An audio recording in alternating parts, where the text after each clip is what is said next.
I'm here with a one-man show from We Were Sharks just for now. The boys are out exploring. And I did see on your Instagram story that you guys went to the Dime on Queen today. Yes, we did. How was it? That's a very Toronto spot to hit. Steve, our bass player, works at Warehouse in Ottawa. So he's a bartender out there. So anytime we come to Toronto, we hit up like Warehouse or the Dime. Yeah. That's awesome. I was glad to see that you guys were there because it's one of the places you have to go, right? Absolutely. As you guys know. So you guys are all from Ottawa, so it's a little bit of a trek to get down here. How long did it take you to get from the last city you were at? Last city, well, we played Brantford last night.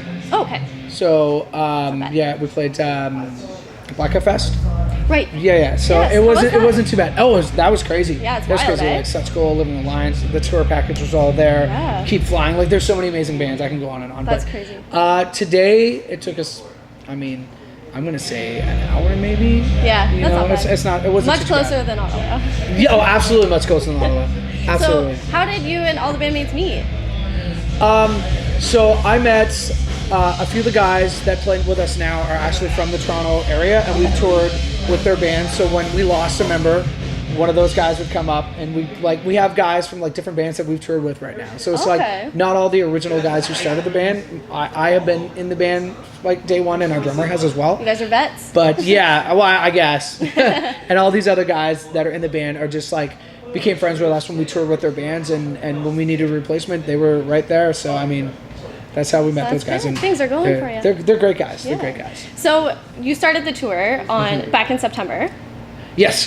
So how's it going? I think this is roughly the 19th stop, right? Yeah. We've been out for a while. It's been crazy. We started in Texas, so it was really hot. So we did like Texas, Louisiana, Florida. So it was all very, very hot, which I enjoyed. Now it's cold. And now it's cool. We're back into, obviously we're back in Canada, so it's like cooler weather. So, it just feels like we've hit all four seasons kind of in one thing. Yeah. So. And rainy. And it's been raining. Yeah. Rain. But it's good driving weather, I guess, right? Kind of. As long as it's not raining too hard, we're all good. Yes, that's fair. Touche on that one. So you guys have been pretty busy lately. Like at the end of last year, you just announced that you were signed to Victory Records. Yes. And then you had your album come out earlier this year, which you had a very nice friend help you produce that. Absolutely. Yes, absolutely. How was working with him? He's the best. Yeah. The man is so good at what he does. I learned so much from him just working with him.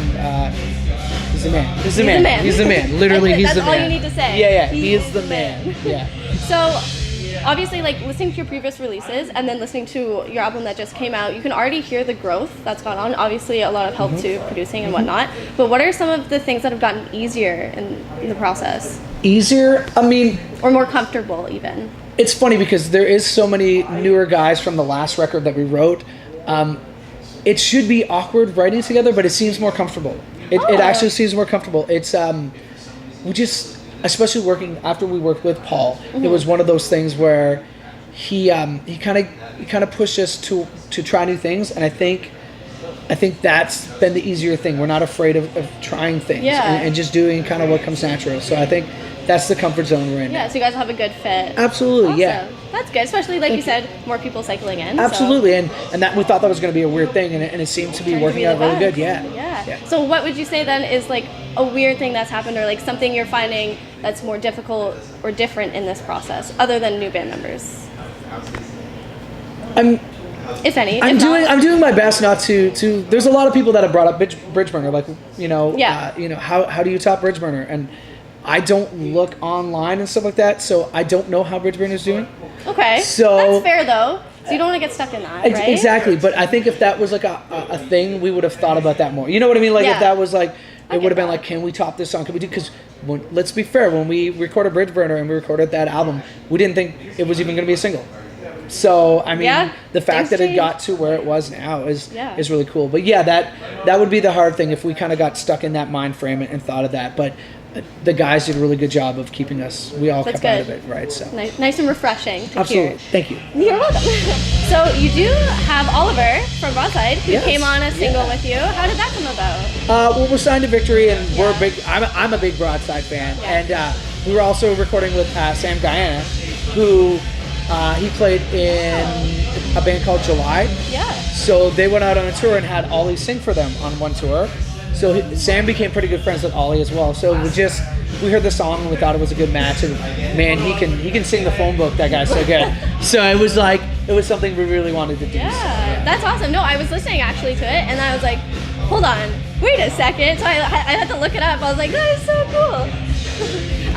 But then you guys also did some Warped Tour shows this year. We did one. We did Yes. one. Yes. We How did was that? It was awesome. It was Yeah? super cool.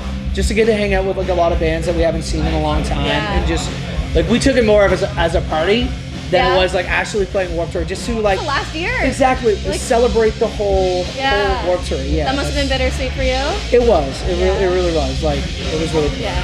Aw, my heart. R.I.P. Warped Tour. And then you also did some stuff with Settle Your Scores. Yes, Saw that. absolutely. Yeah, How was that? they're great guys. Yeah. They're the funnest dudes around. We just partied a lot with them. It was every show was a party. It was sick. It was sick. You guys have been so busy. So what's next after you finish your tour?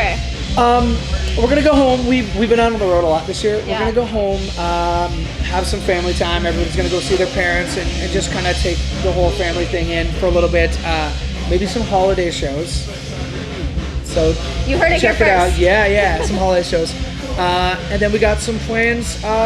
We're working on doing some more Canadian dates because we haven't been home for a while. No. And we want to do some Canadian dates. Working on some European dates, and working on a lot of, and going back to the U.S. as well, right? Yeah. Like, we hit it hard this year, we want to hit it even harder next year. Sounds like it. I mean, you guys were very busy this year. We were very. So that's good to hear. Happy for you guys. Thank you so much. No Thank problem. You. Thank you so much for hanging out. Thank you very much for having me. Hi, what's up? I'm Randy from Uber Sharks, and you're watching Canadian Beats.